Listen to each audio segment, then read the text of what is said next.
Hello everyone, my name is Jasmine Caruth and I'm a second year PhD student at the EPOL department, and today I'll be talking about my research proposal that I titled The Path Less Traveled, Understanding the Multifaceted Positioning of Black Students in a Short-Term Faculty-Led Study Abroad Program in Spain. Let's get started.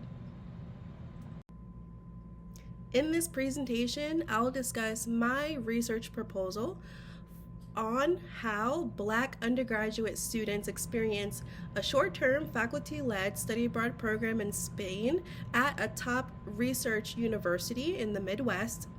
My focus is on how program structure and curriculum, faculty leadership, and racialization all play a role in understanding the unique needs and gaps in Black student participation in study abroad. So, the highlight of this study will be providing some insights on two main phases: pre-departure and re-entry. Here is an overview of this presentation. We'll start with an introduction and an overview. I'll provide some contextual framework and review the existing scholarship about Black students in study abroad, and then I'll dive deeper in my particular research project, understanding the purpose and research questions that ground this project. I'll describe my methodology, data collection, and data analysis processes. I'll talk about some potential findings based on the literature that I've already reviewed, and I'll talk about the contributions that this project will have to theory and practice for making study abroad more equitable for Black students. When it comes to study abroad, the participation reflects the racial inequalities in U.S. higher education. Black students have to navigate institutional structures that have been historically created for white students and higher income students. These inequalities show up in program design and advising practices. So as a result, gaps in access really turn into gaps in experiential learning, and there's an inequitable outcome for experiences abroad. This is part of the normalization of racial inequality that we see in CRT, critical race theory. When it comes to participation, Black students only make up nationally 12.6% of undergraduate students, and only 6.4% of participants go abroad. This is reflected at the University of Illinois, where there's been reports on the 2023-2024 report that only 7% of Black students study abroad. Some of the common barriers really focus on cost, and these are real costs and the perception of study abroad being expensive. It involves safety concerns and involves political ideology, where the racial climate can influence a student's choice to study abroad or not. Short-term programs expand access, but they are still inequitable in experience, and institutional structures often fail to meet the needs of Black students. Racialization really plays a role in belonging, learning, and identity formation when it comes to global education learning. The reason this matters is because participation-centered approaches ignores the structural conditions that shape student experiences. With the critical race theoretical lens, it reminds us that, simply putting Black students into programs around white norms doesn't equal equity at all. Without redesigning the system itself, the curriculum, faculty participation and preparation, the advising practices, and on-site support, it's inevitable to continue to have inequities intact when it comes to study abroad. Institutions can really benefit from learning about student lived experiences because it helps improve advising, curriculum, risk management, and addressing the racial climate, especially in terms of reentry and programming that can better support students before, during, and after study abroad. When it comes to previous literature, it does highlight that program structures rarely account for identity-based needs, and this includes race, gender, religious, and linguistic backgrounds.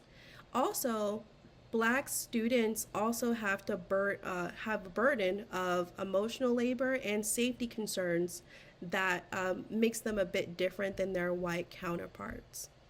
In this way, it's mandatory to have an equity-minded design. That way, it better serves all students.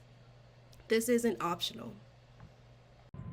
Europe is the main region of study abroad, particularly for U.S. students, and Spain is one of the most popular destinations for U.S. students who participate in short-term programs. This makes it really attractive for examining patterns of access and racialization that happen at these common, destinations for study abroad. When it comes to short-term faculty-led programs, they're especially good at attracting first-generation students, students from low or middle-income families, and students of color. And the reason is because of the cost. It's usually much lower. The length of time is shorter, so it's less of a commitment to be gone. And it offers credit. So it's much more manageable than a semester abroad or an academic year abroad. These programs often have a cohort model and consistent faculty mentorship. The faculty are very much ingrained in the curriculum structure, how the program itself is addressing the racial climate, its formation around safety, belonging, and it even has a lot to do with identity development. So the faculty play a huge role in how these programs play out. This model is ideal for studying how institutions support or fail to support the unique needs of Black students. Also, Spain has a bit of a reputation for being safe, except for pickpockets maybe, and it's much more culturally accessible since it's a Western European country. Therefore, it becomes ingrained in the assumptions that it arises around race, culture, and belonging. And it's those very assumptions that I look to investigate because it shapes institutional communication and its marketing for study abroad and shaping student expectations around what they're supposed to be getting out of it. Despite popular belief, education abroad is not neutral or avoidant of politics. So, from the literature, Castillo Gutierrez and Gozick argue that education abroad is shaped by centuries of colonial power that continue to structure which forms of mobility are accessible, who benefits from global engagement, and which cultural perspectives are centered. For instance, the majority of U.S. students still go to Western European destinations. This reinforces the historical center-peripheral relationships and narrows the range of cultural encounters that students typically experience. Scholars also highlight that many programs, especially short-term faculty-led ones, can unintentionally reproduce academic tourism. So the idea that we're just going to a place to enjoy it and not learn or have a reciprocal relationship while we're there. Breen in 2012 and Holm and Zilakis in 2009 show that students often engage with local cultures really superficially unless the program is very intentional in disrupting this touristic tendency that often comes up with study abroad students. Also, decolonial scholars highlight that power operates through curriculum and the narratives U.S. institutions promote about global citizenship, and even through the assumed neutrality of student mobility itself. All of this reinforces why a racial and structural lens is needed to understand Black students' experiences abroad. Also, the concepts attached to race follow these students after they leave the United States and are having their experiences while abroad. Racial identity is not fixed in any way. So Johnson, Titus, and Metafogo show that Black students often become hyper visible while abroad. They're stared at, they're approached, and they're treated as, odd or like they don't fit in. Some students experience feeling like they're exotic or they're a fetish, something to be, romanticized.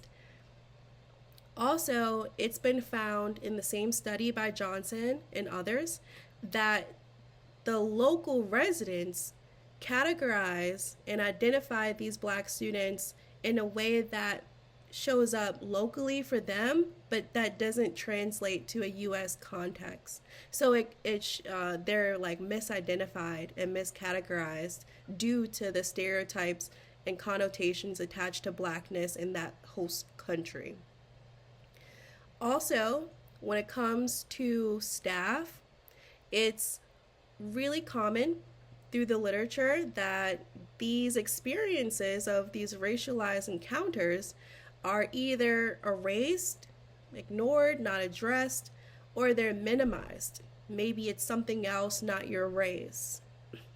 So students are forced to navigate these different meanings of Blackness as they're abroad, and all of that emotional labor and the challenges around safety that show up with that. This impacts their experiences of belonging, the level of learning that they're going to have, and then it puts an additional emotional burden that doesn't really show up for their white student counterparts. In terms of the existing scholarship, I wanted to highlight some overarching themes when it comes to institutional structures and design. So first up, it's equity gaps in program designs. So programs usually aren't built with Black students in mind, and the need for equity structures and equity-based solutions and responsive designs is it's needed, but it's an afterthought usually. When it comes to advising and support, there are several limitations where advising structures often assume a white middle class normative, and it shapes the creation of a one size fits all universal student approach, unfortunately. And it's really unclear how the institution is going to be held responsible. There's no real accountability on the institutional level. So there's a lot of limitations that show up in how Black students are receiving advisement and resources. Also, faculty staff preparedness is very much needed because it's lacking. There's not a lot of specialized training on U.S. racial dynamics, and then on-site staff are typically unprepared for discussing and unpacking these racialized incidents as a whole. Moreover, the scholarship also highlights student experience, mental health, and reentry. So there's a need for more proactive support as it relates to mental health and garnering a sense of belonging for these Black students. Through a study by Ingram and Mason, they found that there are better outcomes in terms of learning, belonging, and safety if there is more proactive support. High-touch advising really reduces racialized stress. Emotional labor abroad is compounded for Black students, as we mentioned, and there's also a bit of a gap as it relates to reentry and providing specialized resources and pragmatic features for students to unpack their experiences once they're back.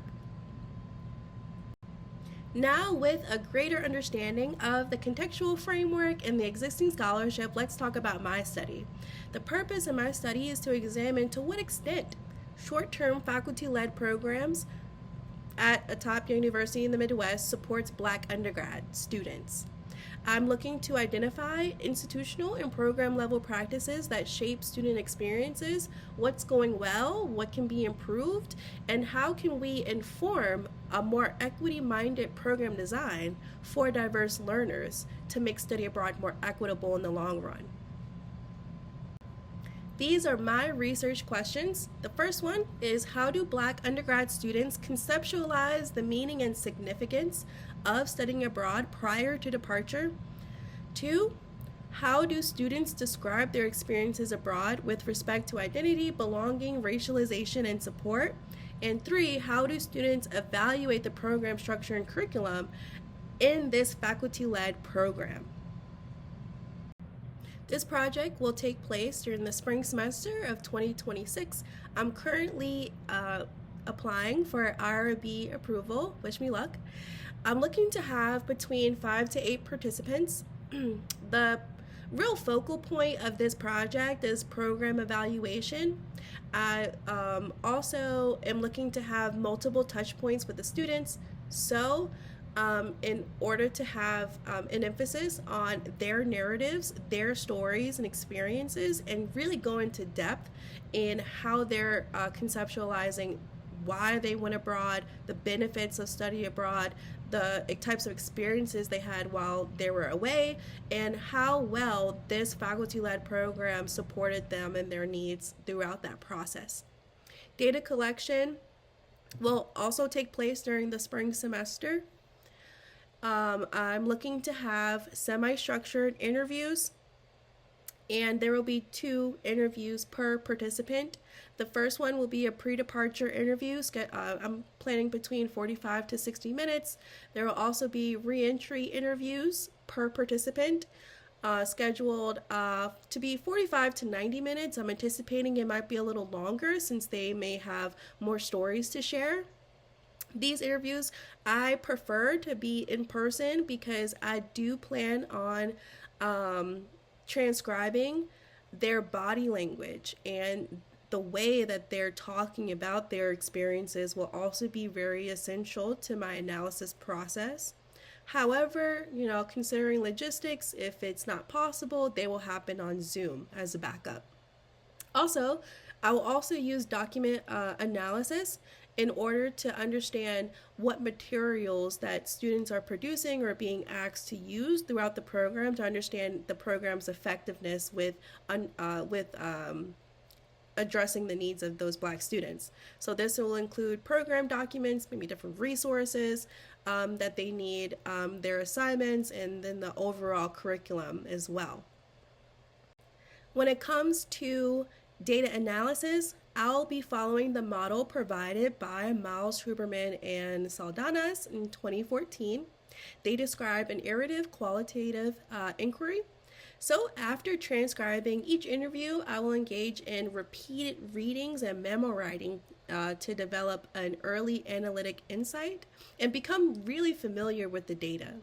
So through memoing and coding deductively, it'll be essential for my study because it'll help me capture the shifts in student experiences, that evolution of thought that I'm anticipating from pre-departure to re-entry. Also, it'll help me capture their experiences throughout the phases of study abroad, the 2 main phases, right? So pre-departure and re-entry. Also, I have highlighted some focal points that I'll be highlighting throughout this analytic process. So I'll be looking for better understanding for racialized experiences under their CRT model, identity negotiation to understand their positioning and how they're navigating those relationships and also the program structure and the relationships that they've managed with their peers and the faculty. So this combined approach will help me interpret the structural and experiential layers of data. Although this is a research proposal, I did want to share some anticipated findings that I've considered and how I've used that information to structure my interviews in a thematic approach. So there will be 4 themes for the pre-departure interview. Theme 1 will focus on the significance and meaning of study abroad. So I'll want to ask what study abroad program they're attending, how they learn about it, and is this their first time going abroad? Theme number 2 involves the factors that go into decision making, because family also really plays a big role for Black students' decision to study abroad or not. Also, I'm looking to understand how the university or institution itself played a role in whether or not they decided to study abroad. Theme 3 involves their expectations and their understanding of the benefits to study abroad. There's a lot of marketed content about why people should study abroad, but it'll be really impactful to understand it from the perspective of Black students. And then also the last theme involves belonging and support. So I'll ask about feelings about traveling with their cohort. Do they feel close to their cohort? Concerns that they may have about safety and comfort, and their needs from a pragmatic standpoint. And lastly, I've structured some themes for the reentry interview as well. So theme number 1, very similar to pre-departure. It involves identity, belonging, and their experience. So I'll be asking about if their race ever came up while they were engaging with others in Spain, if they felt like they fit in with their peers and any opportunities they had to connect with locals. Theme number 2 involves academic and cultural learning, any racialization or safety and comfort. So I'll be asking about what was the most memorable experience when they were abroad. From a curriculum standpoint, what did they learn? What was useful from pre-departure for when they were in country? And the last theme involves reflection and program improvement. So were there any challenges that they had while abroad? If they could change anything about the program, what would it be? And what could make it make this type of program more exciting and enticing for future Black students? So this is how I've structured my research proposal. Lastly, I'll be going over the contribution this project will have to literature and to the practice of study abroad programs. This project really centers Black students' voices in short-term faculty-led programs. And so doing that will help build a clearer picture of the racialized expectations, experiences, and the meaning-making processes that happen for these Black undergrad students who choose to study abroad, particularly with pre-departure and re-entry. I chose these 2 phases because these are the main components that are going to stick with the students and that can help change programs in the future. When it comes to extending the scholarship, it's important to be really critical of this universal model of the student traveler. Students are not all the same, and having a cookie-cutter approach that centers whiteness is not going to be helpful for equity-based programs in higher education. Also, this study will provide empirical, founded insight as it relates to belonging, support, and program structures, and I'm hoping to offer some recommendations for future equity-minded programs and scholars and faculty who are building out their own programs in the future. Thank you all so much for listening. Thank you so much for lending me your ears for a short period of time. I really appreciate it. Be sure to leave any comments, questions, or anything that can help me refine my project. It'll be really, really helpful. Thanks so much.